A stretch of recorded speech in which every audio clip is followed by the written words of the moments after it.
Halo, selamat sore semuanya. Ini udah lumayan banyak nih yang join, tapi kita sambil nunggu teman-teman yang lain untuk pada join dulu kali ya.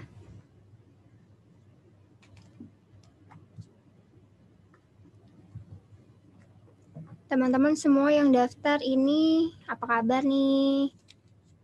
Jangan lupa jaga kesehatan, lagi di tengah pandemi seperti ini, dan di luar juga lagi hujan nih. Kita juga sambil nunggu teman-teman yang lain dulu ya, untuk pada join dan Kak Deganya juga.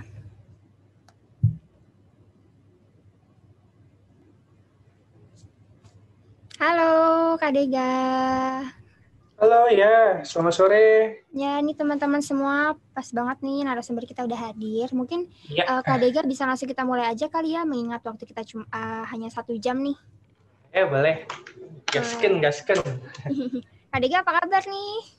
Baik, Sandra ini ya. Sandra gimana Iya, kabarnya? alhamdulillah baik.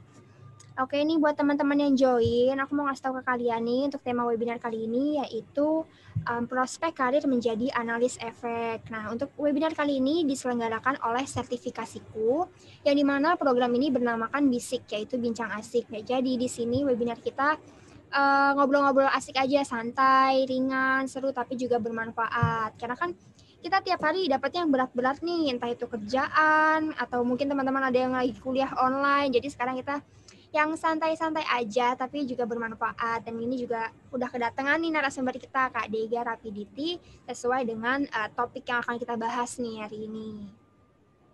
Oke, Kak Dega, sekarang lagi Yes. sibuk ngapain nih? Ya, selain dari pekerjaan sehari-hari ya, memang di sisi lain kalau setiap weekend ada seminar juga, ada sebagai tutor juga, baik di perlombaan maupun aku sebagai juri juga di salah satu perlombaan, baik secara nasional ataupun dari taraf regional, kayak misalnya Jakarta Pusat kita pilih, Jakarta Barat juga kita pilih. Terakhir sih ada perlombaan yang memang itu skalanya nasional, dan di situ aku ada jurinya. Jadi memang pandemi bikin kita tidak menjadi malas sebenarnya. Malah kita harus selalu bersemangat. Saya seperti sore hari ini ya, kita bisa kumpul lebih dari, ada berapa nih aku lihat, 125 partisipan ya sampai saat ini. Kita hanya bermodalkan laptop atau handphone ya kan, pulsa cukup atau wifi, kita udah bisa berbincang-bincang lewat daring ini. Itu sih. Ya, jadi Kak Dega ini tetap aktif ya walaupun di tengah pandemi seperti ini. Yes, Iya, harus betul. produktif. Ya, jangan lupa pakai masker juga nih Kak Dega kalau misalkan mau keluar, tetap jaga kesehatan ya Kak. Bener banget, Oke, bener. aku juga mau ingetin nih, aku mau infoin ke teman-teman semua. Jadi, Kak Dega Rapidity ini adalah seorang profesional muda di pasar modal yang berprofesi sebagai investment analyst Direktorat Investasi di perusahaan BUMN. Lalu, Kak Dega ini juga memiliki gelar profesi diantaranya perencanaan keuangan untuk keluarga dan perseorangan, analis investasi, financial advisor, serta portofolio manajemen. Apa betul seperti itu Kak Dega? Iya. Nah, Benar, selain benar. itu, Kak Dega juga aktif sebagai narasumber, lalu Master of Ceremony dan moderator seminar. Lalu beberapa kali juga menjadi dewan juri untuk perlombaan pasar modal, pengajar untuk pegawai baru BUMN, profesional stock lab gamers, dan juga aktif menjadi ketua di bidang olahraga basket. Oke, Kak Dega nih pemain basket juga. Enggak lah, cuman bisa lempar-lemparan bola aja. Jadi Kak Dega banyak nih ya bidangnya. Oke, jadi mungkin bisa aku langsung mulai aja nih ya ke Iya. pertanyaan pertama. Oh, sorry aku belum perkenalkan diri nih ke teman-teman semua, karena kan ada pepatah tak kenal maka tak sayang. Jadi aku mau kenalan dulu ya sama teman-teman semua nih yang udah pada join. Nama aku Sandra yang akan menjadi host untuk memandu pada webinar kali ini. Nah, boleh dimulai nih dari Kak Dega. Boleh nih diceritain ke kita-kita semua nih, ke teman-teman yang udah pada join juga. Gimana sih bisa sampai saat ini menjadi seorang investment analyst? Kenapa bisa terjun menjadi di bidang ini? Terus apakah sudah dari dulu kah sudah berencana atau tiba-tiba aja nih kok bisa jadi di sini kayak gitu? Boleh diceritain Kak Dega? Iya, sebelumnya selamat sore semuanya di bincang-bincang sore bersama sertifikasiku sore ini. Perkenalkan, nama saya Dega Rapidity. Saya bekerja sebagai investment analyst di salah satu perusahaan BUMN Republik Indonesia, yaitu PT Asabi Persero. Semoga teman-teman semua dalam keadaan sehat ya, diberikan kesehatan, diberikan keberkahan, dapat menjalankan kegiatan sehari-harinya. Dan jangan lupa tadi yang Sandra udah bilang ya, tetap ikuti protokol kesehatan dimanapun kita berada. Iya. So, kalau tadi ada yang menarik, apakah memang dari kecil pengen banget menjadi investment analis kayak gitu ya, San ya? Iya. Kita berbincang-bincang santai aja ya. Jadi, kalau teman-teman itu ada yang teman sekuliahku, dulu to be honest, aku bukan ingin menjadi investment analis, bahkan memang sejak aku belum kuliah, aku nggak tahu tuh yang namanya investment analysis seperti apa. Jadi memang aku dulu flashback ke beberapa tahun belakang, aku menjalani hidup memang dibesarkan di keluarga aviasi. Jadi memang yang papaku itu memang berkarir di dunia penerbangan gitu, aircraft banget lah intinya seperti itu. Dan aku memang sekolahnya di SMK penerbangan di Curug, kalau teman-teman tahu di STPI Curug. Nah, di situ ada sekolahnya SMK penerbangan Curug. Nah, memang aku udah sangat pengen banget nih ceritanya, pengen berkarir di dunia penerbangan. Tapi pada saat aku udah selesai di pendidikan SMK, aku mencoba untuk tes di STPI Curug, ternyata aku gagal. Wah, padahal udah mempersiapkan banyak banget, dan memang pada saat tes terakhir sudah menjalaninya, tinggal pengumuman lah gitu seperti itu. Karena waktu dulu aku tahun 2012 kalau tidak salah, itu ada 7 step untuk menjadi taruna. Nah, taruna atau taruni di STPI Curug, ternyata gagal, dan 8 bulan drop. Ya memang itu perjalanan hidup ya, 8 bulan itu drop. Aku nggak tahu harus seperti apa nanti menjalani hidupnya. Terus akhirnya pada saat itu, karena memang kuliah pun aku tidak istilahnya tidak di guide ya untuk kuliah gitu, karena di sisi lain keluargaku yang memang ekonominya tidak lebih gitu ya, dalam artian pengennya tuh kuliah yang atau sekolah yang gratis aja gitu. Nah, memang pada akhirnya ya sudahlah, setelah 8 bulan itu aku mencoba untuk move on, karena nggak bisa nih berlama-lama ya kan, tinggal di masa lalu seperti itu. Apalagi memang penerbangan udah idaman aku gitu. Pada akhirnya aku muter-muter Jakarta, tepatnya di Jakarta Barat, akhirnya ketemu nih sama salah satu university namanya Trisakti School of Management. Nah, di situ aku daftar, aku mendapatkan beasiswa prestasi di Trisakti School of Management itu sendiri, tapi nggak apa ya, dalam artian belum cukup, kebingungan di situ aku aja. Aku harus milih 2 jurusan, akuntansi atau manajemen. Karena to be honest, aku nggak tahu sama sekali nih pelajaran akuntansi di bidang ekonomi seperti apa, apalagi manajemen. Tapi tentang sudah dipertimbangkan, ya sudah, aku pilih accounting di Sarjana Strata 1. Tepatnya di semester 5, pada saat itu ada seminar tentang pasar modal. Jadi seminar itu aku ingat banget tentang pengenalan pasar modal, yang memang dibawakan juga oleh Pak Haryadi Tramelan waktu itu. Di situ sangat-sangat menurut aku terpacu dan ingin belajar, challenging lah intinya seperti itu. Dalam artian kayak gini, pasar modal, kalau kita misalnya menganalisa suatu perekonomian gitu, wah impact-nya besar ya kemana-mana. Nah, di situ dijelaskan peluang-peluang pekerjaan apa saja yang memang bisa dijadikan peluang kalau kita misalnya kerja di pasar modal. Salah satunya yaitu investment analyst. Tapi nggak bisa langsung setelah lulus jadi investment analyst. Memang aku bergabung di salah satu organisasi yang memang dulu menjadi leadernya di galeri investasi. Di situ aku belajar, mulai belajar dari nol, karena memang aku nggak begitu passion ya, bisa dibilang ya, untuk bekerja di bidang akuntan, mungkin auditor, karena teman-temanku itu semuanya langsung larinya ke ada yang auditor gitu, ada yang menjadi akuntan, dan aku merasa bahwa ini bukan passion aku nih, tapi memang investment analyst harus punya basic di akuntan juga harus ada gitu untuk membaca laporan keuangan, di corporate finance juga harus ada. Dan di semester 6 mau semester 7 ada sertifikasi waktu itu. Aku mengikuti sertifikasi pertamaku di pasar modal yaitu RSA, Registered Securities Analyst. Belajar pusing, iya.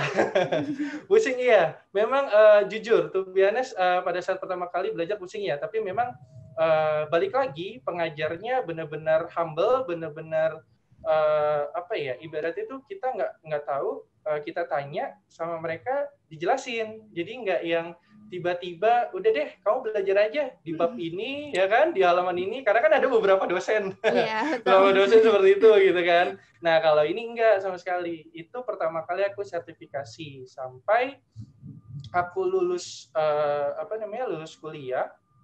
Wah sudah tahu nih kayaknya nih pengen bekerja di pasar modal, tapi balik lagi investment analyst belum tahu nih apakah memang bekerja di investment analyst atau tidak. Nah, suatu ketika karena memang aku udah sertifikasi RSA dan masuk ke dalam AII, nah di situ ada info lowongan pekerjaan. Nah, di situ yang akan memudahkan aku sendiri sebenarnya. Jadi ada yang informasi pekerjaan di investment analyst di perusahaan ini A, B, C gitu, dan D misalnya. Ada juga yang menjadi dealer, ada juga yang menjadi sales, macam-macam lah gitu. Aku pilih, coba aku buat mencoba buat aku ikut tes, dan akhirnya aku terima di Asabri Persero ini gitu, menjadi investment analyst. Waktu itu memang belum sepenuhnya untuk menganalisa suatu instrumen investasi ya gitu. Jadi akhirnya sudah diterima, tapi nggak berhenti begitu aja, dalam artian gini, udah nih aku udah dapat RSC udah cukup lah, enggak, itu jangan sampai berpikirnya seperti itu, tidak cepat puas lah. Kalau dalam diri aku sendiri, aku menanamkan setiap tahun itu harus ada minimal satu kompetensi baru atau kompetensi yang dalami suatu ilmu pengetahuan yang memang dianalisa itu sendiri gitu. Mencoba lagi, dan singkatnya di pandemi ini kan bingung nih ya, wah mau sertifikasi apa lagi nih gitu. Bukan berarti pengennya ini kayak wah ini banget ya, pengen banget gitu setiap tahun ada kompetensi analis yang baru gitu, atau enggak kompetensi yang baru yang dimiliki, enggak juga, karena memang supaya kita terhindar dari persaingan yang istilahnya itu kalau misalnya kita nggak memperbarui kompetensi baru kita, itu kita bisa tersingkirkan mungkin ya. Apalagi memang kita udah masuk ke dunia dalam artian anak yang memang di bawah aku di umurnya itu pasti lebih pintar, lebih cerdas, lebih mahir dalam hal penggunaan teknologi, dan kita nggak boleh kalah saing tuh. Nah, waktu di pandemi bingung nih apa ya. Akhirnya investment analyst sudah dapat ya di CSA, aku juga lulus sudah di CSA, masuk ke corporate finance, sama masuk ke sebagai financial advisor baru lagi nih.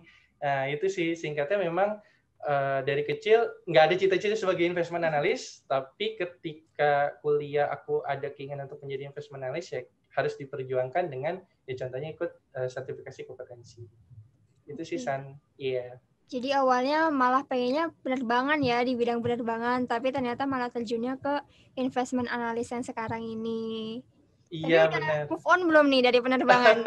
Ya, move on sudah, malah justru sekarang kalau misalnya kita lagi set visit gitu ya, kan kita yang menjadi penumpangnya gitu, kita enak. Tapi kadang ada kalanya, Papa kan sekarang masih memang dulu bekerja di salah satu perusahaan BUMN aviasi ya yang ada di Indonesia. Sekarang itu bekerjanya di aviasi luar ya, atau asing gitu ya. Kadang kalau di suatu ketika lagi telepon, iya nih sekarang aviasi dunianya sekarang lagi kayak gini nih, wah itu kayak dulu ya belajar airframe power plant, electricity, atau mengenal fuselage misalnya gitu ya, ditanyain sama Papa kayak wah. Tapi memang kita harus balik lagi ya, dalam artian mengenang yang dulu, oh ya sudah, sekarang kita menjadi investment analyst ya harus meningkatkan dan skill kompetensi di investment analyst itu. Sudah move Iya. on. Dan ternyata Kak Dega juga malah sukses nih di investment analyst ya, dan dikenal banyak Amin. orang nih. Masih merangkak. Oh, ini juga yang daftar udah sampai 200-an, berarti kan pada penasaran ya sama Kak Dega dengan ilmu-ilmunya juga. Terima kasih, terima kasih. Ini buat teman-teman juga nih, kalau misalkan ada pertanyaan, bisa tulis di kolom Q&A, nanti akan langsung dijawab oleh Kak Dega ketika sesi Q&A. Nah, lanjut nih Kak Dega, cerita tentang investment analyst yang tadi, bisa nggak nih kasih kita teman-teman nih mungkin apa aja yang harus dipersiapkan sebelum menjadi investment analyst nih?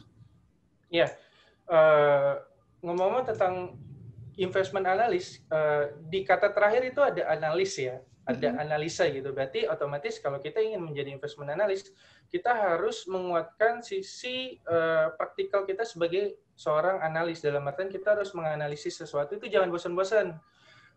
Mungkin kita bisa memulai dengan menganalisa diri sendiri kita. Nah, dalam artian seperti ini. Kita mempunyai pendapatan per bulan seperti apa, gitu kan ya. Terus kira-kira untuk keuangan kita mau seperti apa, ditabung sekian persen kah, gitu kan? Untuk dana, misalnya dana darurat sekian persen kah? Atau untuk expense kita yang akan dikeluarkan per bulan itu sekian persen kah, gitu. Nah, kalau udah mulai dilatih seperti itu, kita bisa langsung ke next step selanjutnya, yang pasti adalah investment analysis itu nggak jauh-jauh dari menganalisa sesuatu yang harusnya memang kita harus sensitif terhadap situasi. Maksudnya adalah contohnya misalnya seperti perekonomian gitu ya. Dalam artian kita nggak boleh nih dalam suatu ketika ada kabar update terbaru, misalnya seperti sekarang lagi COVID gitu ya, pemerintah mengeluarkan dana PEN seperti itu ya, pemulihan ekonomi nasional di tahun 2020.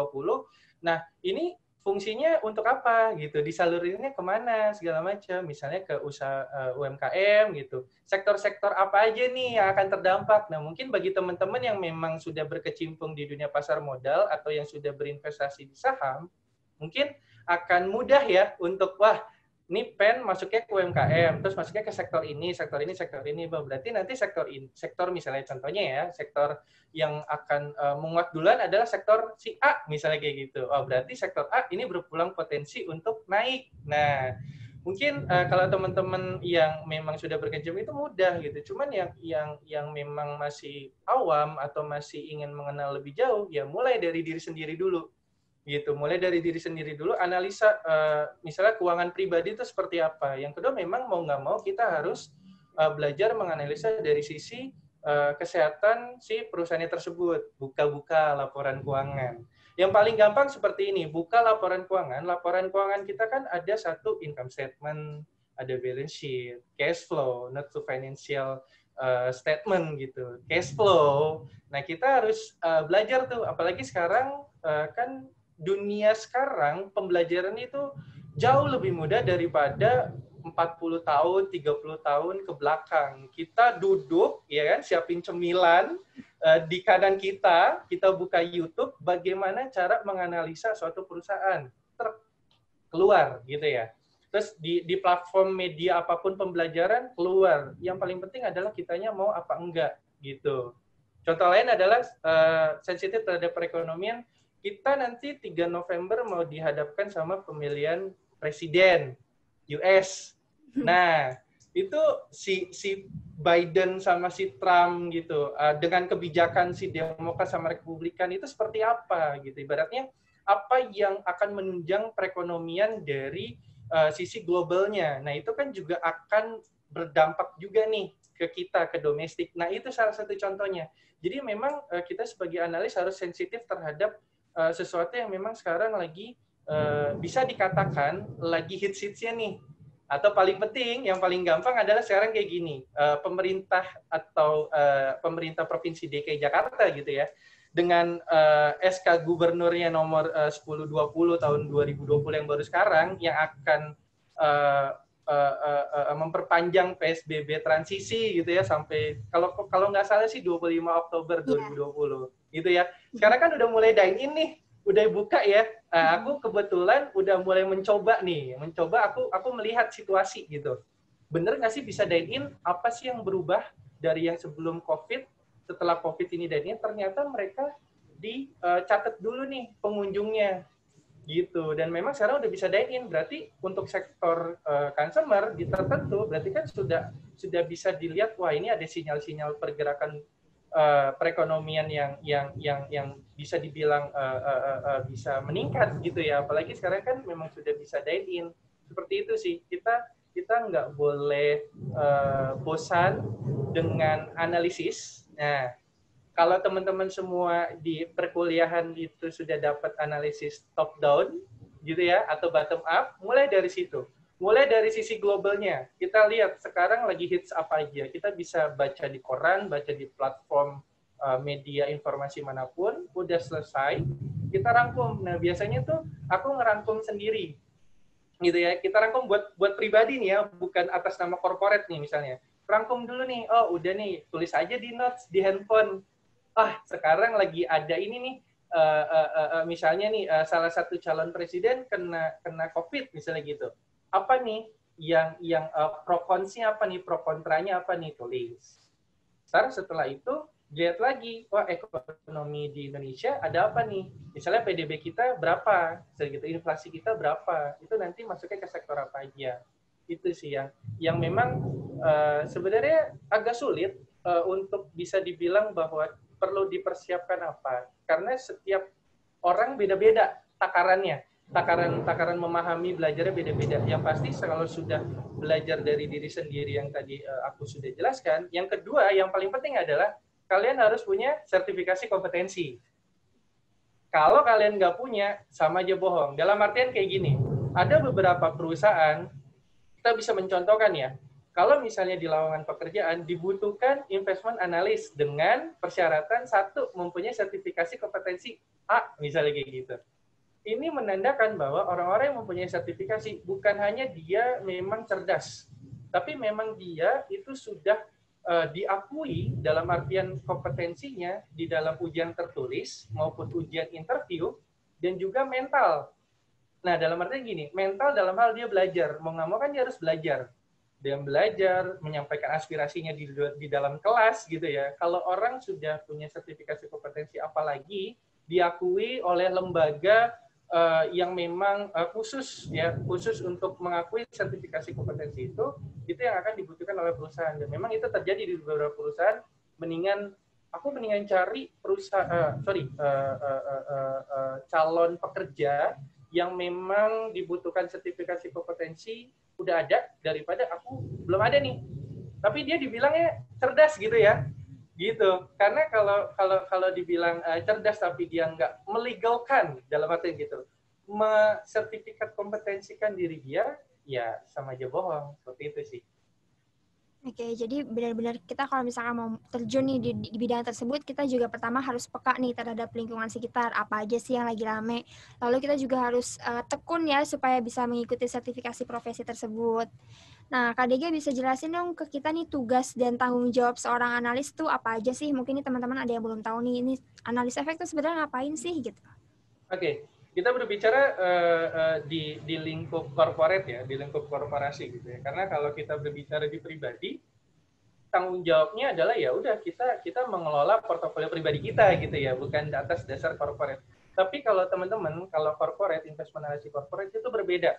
Tugas dan tanggung jawabnya di setiap perusahaan itu berbeda, dalam artian sesuai dengan SOP yang memang ada di perusahaan tersebut, pedoman investasi yang ada di perusahaan tersebut. Jadi tugas dan tanggung jawabnya itu tidak boleh keluar dari pedoman investasi, peraturan, dan memang SOP yang ada di perusahaan tersebut. Yang pasti, yang pertama, kalau aku tugasnya memang kita di selesai jam bursa gitu ya, di penutupan itu harus baca lagi nih recapnya, apa aja sih saham-saham yang memang bisa dibilang ya bullish pada saat hari ini gitu. Kenapa sih mereka bullishnya? Satu. Yang kedua adalah ada nggak sih corporate informasi-informasi material yang memang perlu kita ketahui di salah satu perusahaan tersebut. Dan jangan berhenti dari situ aja. Kita buka lagi nih, wah berita sekarang ada apa sih? Tentunya gitu ya. Apalagi yang sekarang nih misalnya yang lagi hits, Undang-Undang Cipta Kerja misalnya gitu. Udah sampai mana sih sekarang progresnya gitu ya? Draftnya udah berapa lembar sih sekarang, dan pasal-pasal apa aja yang ingin disampaikan ke presiden misalnya kayak gitu. Kita harus baca tuh sampai memang pada saat aku mau tidur misalnya kayak gitu. Tapi emang semua analis semua pasti seperti itu. Sebelum tidur baca dulu lagi segala macam. Karena ingat, nggak cuman instrumen saham aja. Aku beberapa kali seminar aku mengingatkan bahwa kita jangan sampai terjebak pada situasi analis di bukan sektor, tapi instrumen investasi hanya saham. Kita tuh punya banyak banget instrumen investasi, dan memang kalau di dunia corporate itu nggak cuma saham doang yang harus kita ketahui. Memang pada saat ini dari saham aja ya. Kalau tidak salah ya, sampai hari ini ada sekitar 769 yang saham yang di listing di bursa, itu baru saham loh. Jadi 769 itu kita harus filter, dalam artian yang memang benar-benar punya potensi kedepannya baik, perusahaan itu seperti apa gitu ya. Itu baru saham. Yang kedua bisa ada reksadana. Reksadana selain ETF misalnya ya, KIEBA atau RDPT dan di infra lainnya gitu ya, kita punya 4 klasifikasinya. Ada reksadana saham, reksadana campuran, reksadana pendapatan tetap, sama reksadana pasar uang. Itu di Indonesia kalau tidak salah EUM-nya sekarang ada sekitar 495 triliun. Nah, kalau misalnya korporasi, contohnya ya misalnya, tolong dong analisa reksadana ini produknya disebutkan gitu. Kita mau nggak mau harus analisa dong, sesuai dengan pedoman investasi yang berlaku di perusahaan tersebut. SOP-nya seperti apa, dan lain seperti apa. Mau nggak mau, kalau misalnya kita tidak belajar dari jauh-jauh hari, kita bingung. Harus analisa seperti apa ya? Itu intinya. Itu baru 2, belum lagi 3, ada obligasi. Obligasi kepecah tuh, banyak banget kan. Terus ada juga misalnya kita mau menempatkan instrumen investasi di deposito. Kita banyak banget punya bank di Indonesia, ada sekitar 109 bank. Itu terdiri dari bank dari BUMD, ya, Himbara juga ada juga dari bank swasta.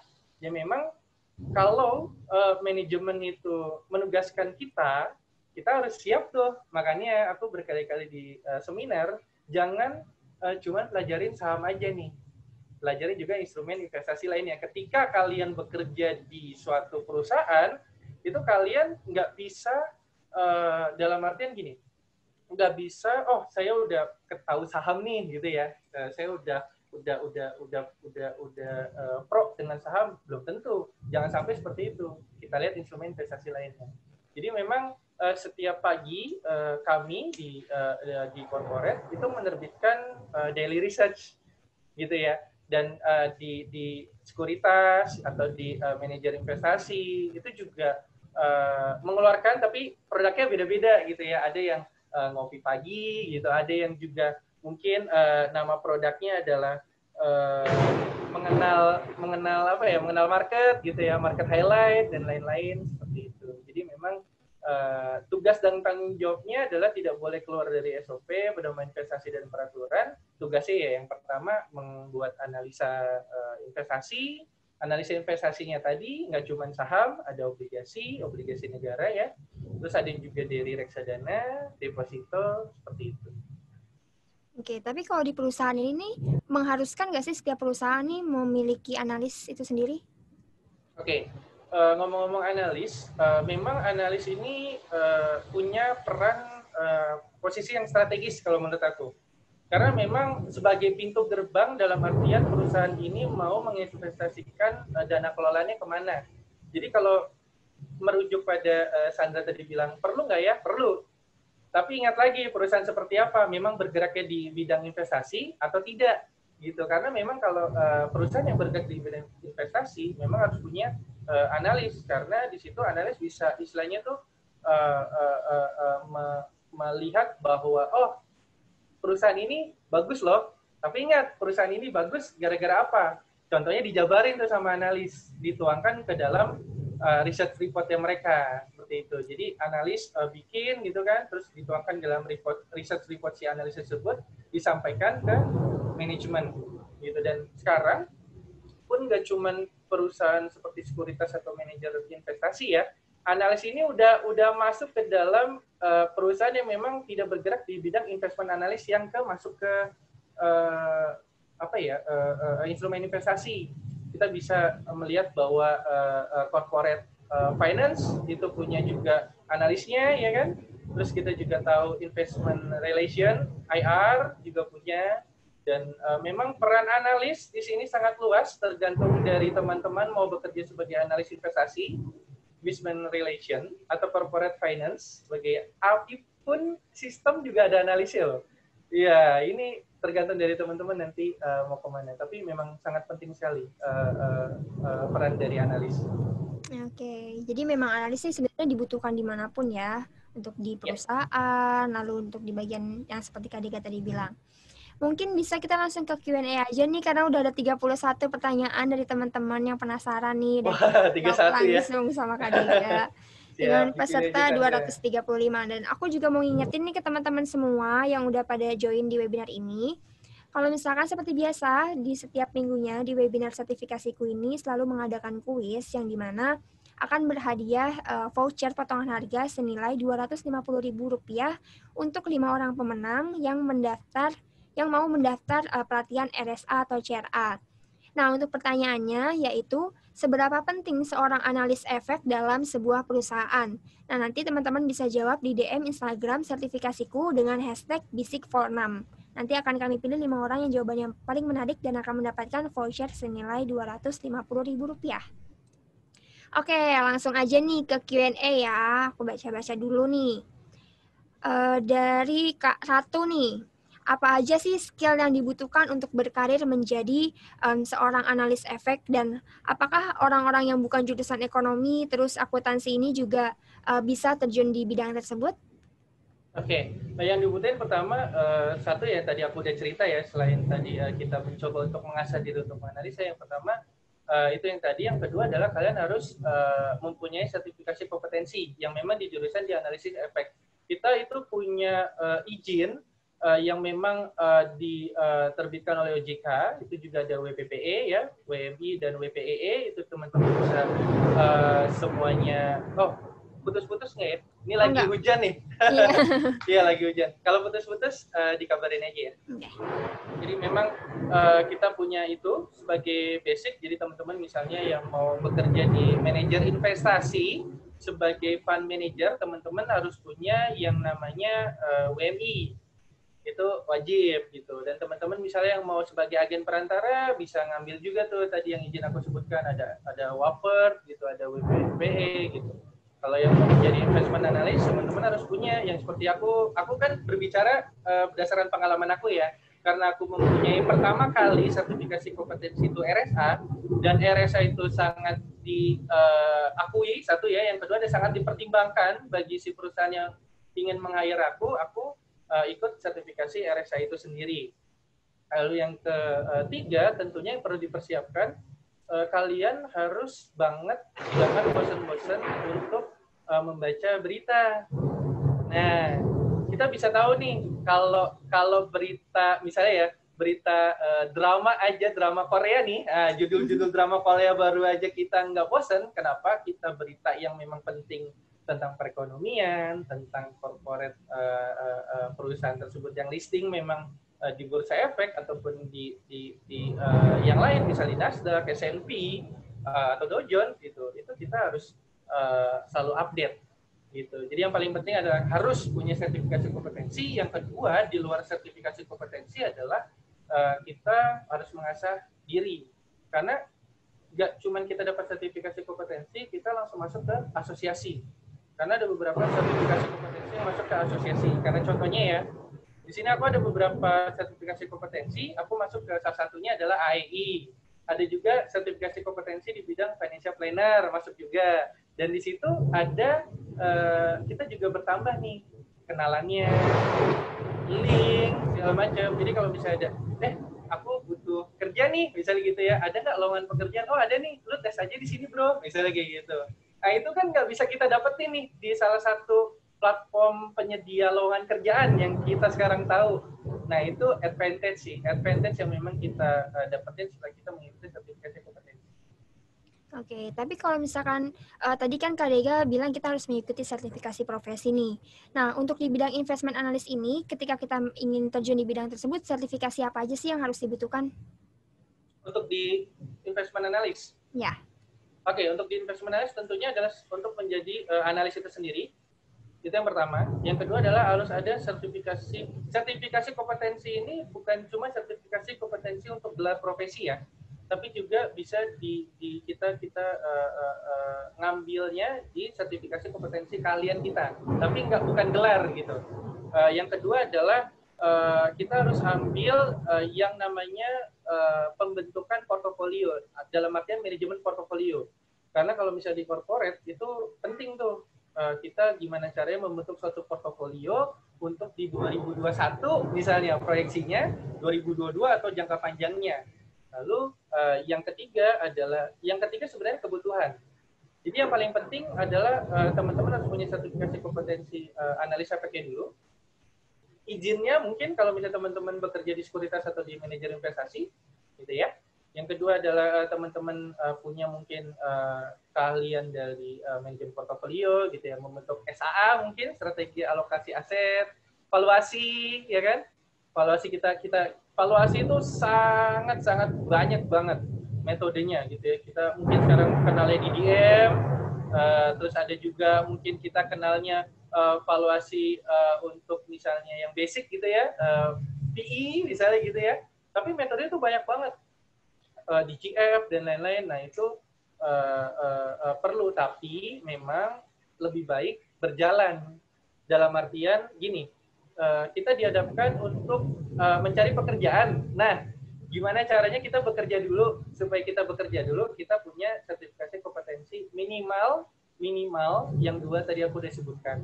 Tapi kalau misalnya punya lebih, udah pasti itu sangat advantage bagi si perusahaan tersebut.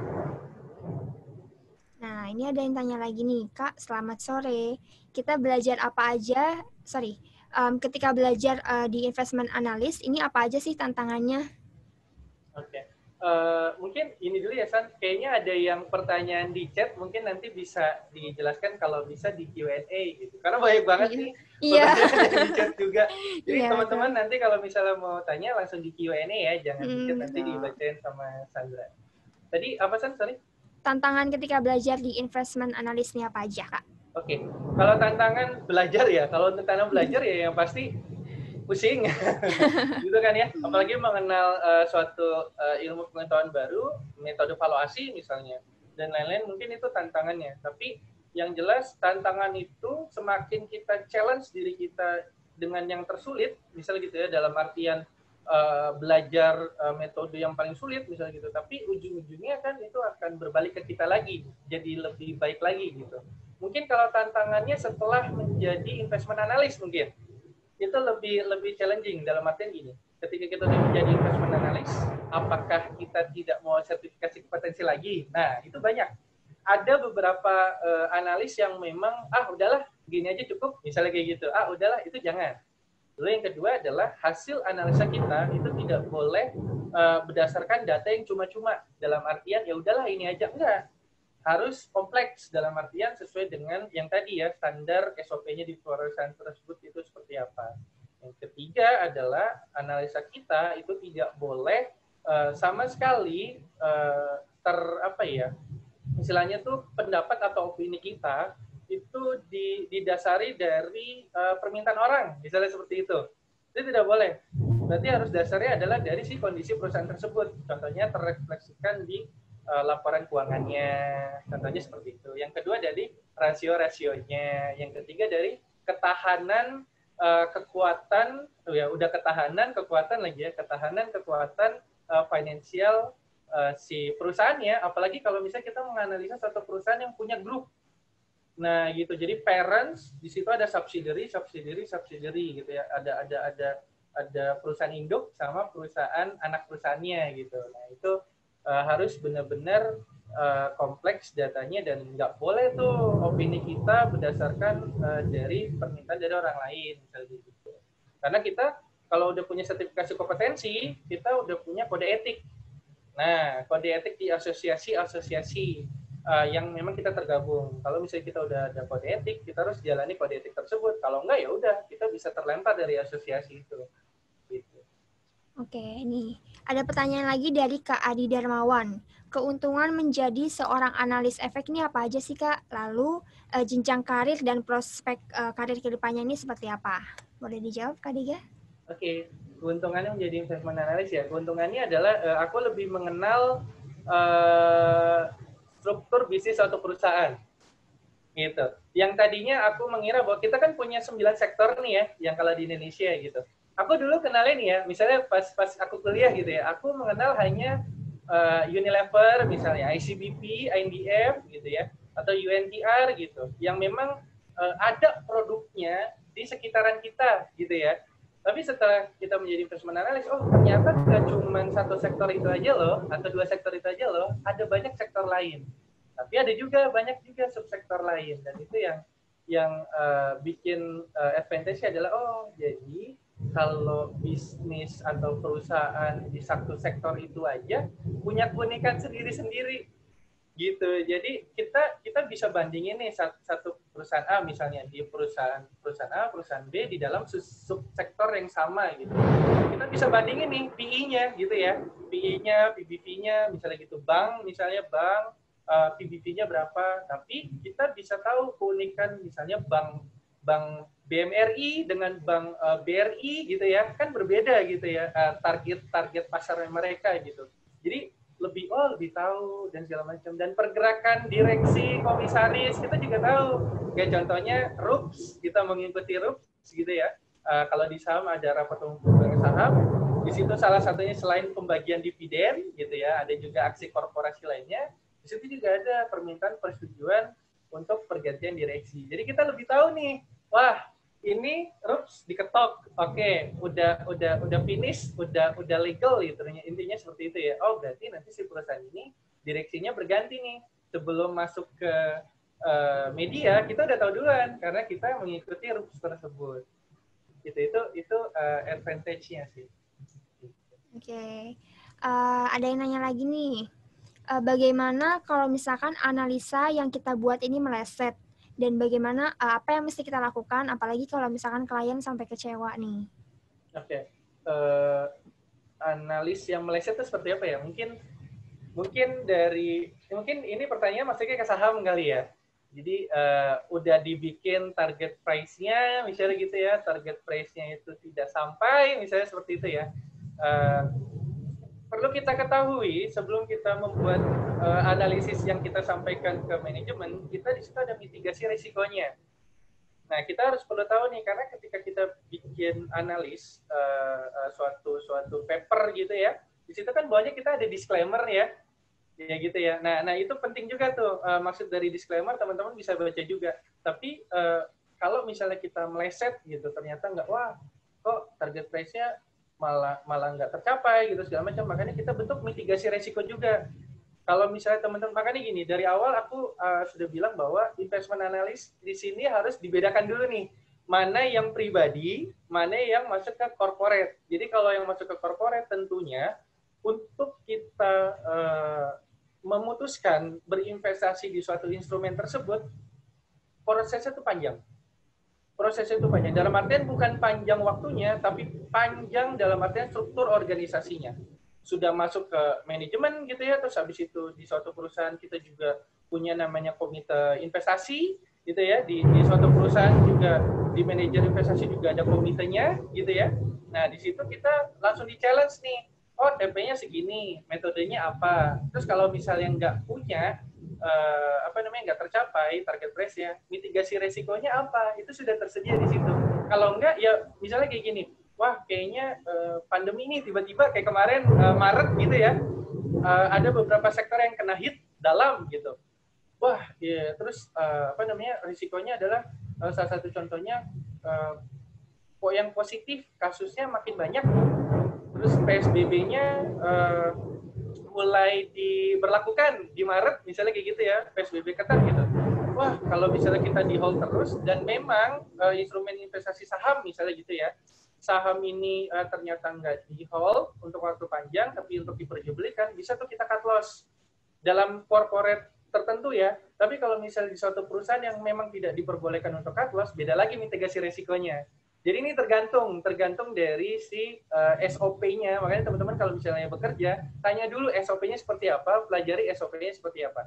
Pasti nanti setelah misalnya nggak tercapai, mitigasi resikonya udah dijabarin di situ.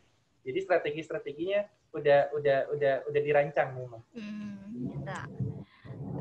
Lagi ya, ada pertanyaan dari Kak Didik Sampurno. Jika bekerja di analis efek, apakah yang sering digunakan itu ilmu analisa teknikal dibanding fundamental? Karena biasanya analis ini memberikan rekomendasi saham setiap hari bursa. Gitu gimana? Saham lagi ya, nggak apa-apa. Ya memang pertumbuhan investor saham kita, apalagi yang retail ya, itu tumbuh signifikan. Jadi gini, terima kasih atas pertanyaan teman-teman tadi juga yang pertama, kedua, dan yang untuk kali ini. Jadi apakah yang paling penting fundamental atau teknikal gitu ya?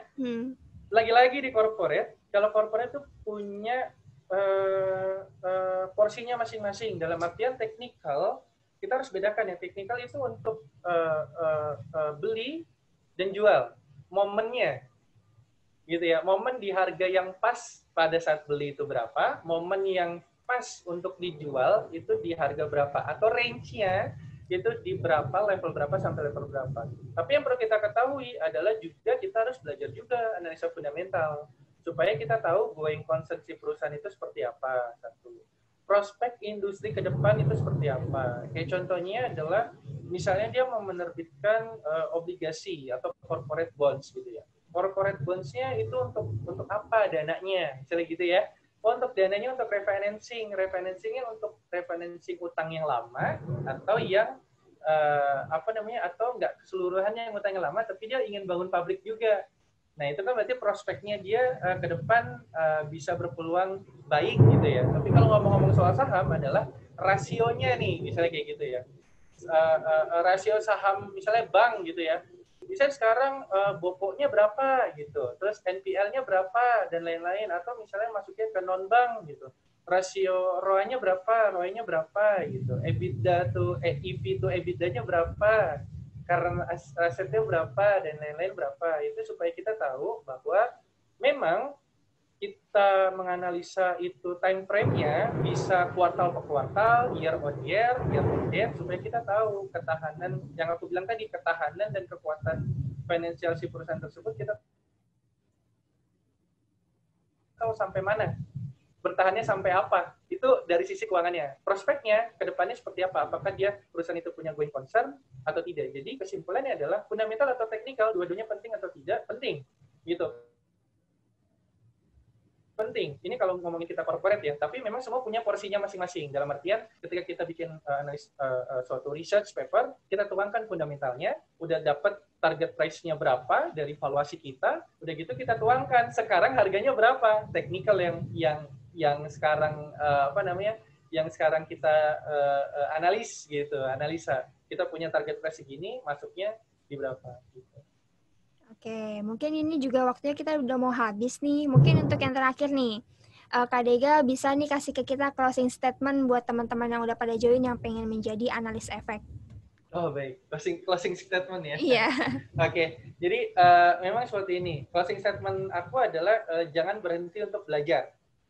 Jadi dalam artian gini, judulnya adalah jangan berhenti untuk belajar, karena gini, investment analyst itu nggak cuman di saham, satu. Yang kedua adalah banyak banget instrumen investasi yang memang sekarang bermunculan gitu, yang memang dibentuk instrumen investasinya berdasarkan izin dari OJK gitu. Nggak cuma saham aja, kita juga punya obligasi. Obligasi kita punya nih ada SBR gitu ya, ada SPN, ada FR gitu. Ada juga obligasi korporasi, ada juga reksadana, deposito. Jadi jangan berhenti belajar. Selagi kita lagi kuliah nih, aku bisa kasih simulasi ya, iurannya ya. Bukan simulasi sih, dalam artian ketika kalian sekarang lagi posisi teman-teman sekarang lagi melihat perbincangan kita nih, webinar ini nih, lagi kuliah, teman-teman belajar itu saham, metode valuasinya itu seperti apa. Semua metode nggak ada masalah. Nanti teman-teman bisa tahu nih metode mana, kekurangannya apa. Pada saat nanti interview, teman-teman bisa nyampaikan. Karena emang ada beberapa orang yang interview, kamu tahu nggak metode valuasi ini? Tahu. Kekurangannya apa? Nah, kalau kita nggak pernah melakukan, Nggak tahu kan gitu. Terus kita belajar juga apa sih sebenarnya obligasi. Obligasi itu terbagi menjadi apa dan lain-lain gitu ya. Kalau teman-teman sekarang lagi kuliah, apalagi kalau lagi kuliah kan waktunya sangat sangat fleksibel gitu ya. Gitu. Tapi kalau teman-teman yang memang sekarang ingin bekerja di investment analyst tapi ternyata sekarang bekerjanya enggak di investment analyst, teman-teman bisa tadi belajar dan juga ikut sertifikasi kompetensi. Karena memang ada beberapa lembaga sertifikasi kompetensi yang memang setelah lulus kuliah atau semester akhir menjelang lulus kuliah baru bisa ikut sertifikasi kompetensi. Gitu. Jadi misalnya semester 4 gitu ya, semester 5, semester 6, semester 7 dan sekian gitu. Itu baru ikut sertifikasi kompetensi. Tapi teman-teman yang ingin udah bekerja, ayo mulai sisihkan uangnya gitu. Jadi aku belajar juga mengenai perencanaan keuangan keluarga bahwa memang sekarang ada beberapa sertifikasi kompetensi yang memang menyasarnya ke keluarga. Ini ada apa sih udah berkeluarga kok sudah sertifikasi kompetensi gitu. Ternyata memang menyisihkan keuangan secara berkala untuk sertifikasi kompetensi di bidang analisis efek itu segampang. Jadi mulai sisihin dulu pendapatan kalian untuk sertifikasi kompetensi yang tadi aku bilang. Aku tadi sertifikasi kompetensi di RSA gitu ya, di CSA juga sudah ada. Itu harus perlu untuk mengasah diri kita supaya satu, kita jadi punya banyak teman gitu ya. Kita bisa bertukar informasi. Kayak contohnya, bro, ini gimana ya cara analisis ini? Kebetulan dapat tuh di CSA gitu ya. Tapi di RSA pada waktu itu belum kenal, belum tahu dapat informasi seperti itu. Atau di RSA ternyata tahunya di CSA diperdalam lagi. Itu sertifikasi kompetensi itu perlu, jangan cepat untuk berpuas hati, dan sertifikasi kompetensi yang teman-teman ambil yang harus sesuai dengan memang bidangnya masing-masing. Gitu.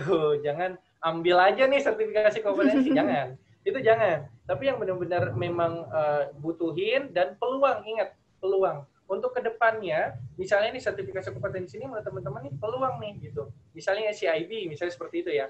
Wah, untuk kedepannya makin banyak nih produk-produk investasi yang dibikin nih oleh lulusan dari CIB, ya teman-teman ambil misalnya seperti itu, dan sertifikasi kompetensi lainnya gitu. Jadi jangan mudah menyerah, jangan mudah untuk berpuas hati, dan jangan lupa untuk sertifikasi kompetensi. Karena kalau teman-teman gini, kalau teman-teman udah sertifikasi kompetensi, aku tuh sulit bilangnya. Kalau misalnya teman-teman baru join, udah nyemplung loh di sertifikasi kompetensi, lulus gitu ya, kompeten, udah teman-teman pasti bilang, oh ini nih manfaatnya nih, karena memang kita gabung ke asosiasi, dapat temen, linknya banyak, mau pekerjaan apa aja nanti di share, kalau misalnya ada kita ikutin tes masuk, ya sudah, itulah advantage-nya. Oke, jadi buat teman-teman nih yang pengen jadi kayak Kak Dega nih, udah dikasih saran, nah kita harus ngapain aja, kita harus belajar, kita harus tekun, kita harus ikut sertifikasi profesi supaya mendapatkan link dari mana-mana agar kita juga mempermudah ya ke depannya ya Kak Dega. By the way, terima kasih banyak nih Kak Dega atas waktunya hari ini. Terima kasih sudah meluangkan waktunya dan sharing ke kita nih info-info yang bermanfaat. Dan mungkin teman-teman yang pertanyaannya belum terjawab nih, ada 48 pertanyaan, bisa hampir nih ke media sosialnya Kak Dega. Boleh Kak Dega promosiin nih Instagramnya lain? Ya, teman-teman bisa everyday gitu ya, everyday 24 hour /7 weeks misalnya gitu ya. Tapi kalau misalnya memang ada kesibukan lain, sebisa mungkin aku akan balas. Teman-teman bisa langsung tanya aja lewat DM, itu pasti aku akan balas. Tapi memang mungkin ada beberapa waktu yang nggak langsung gitu ya, karena memang kesibukan.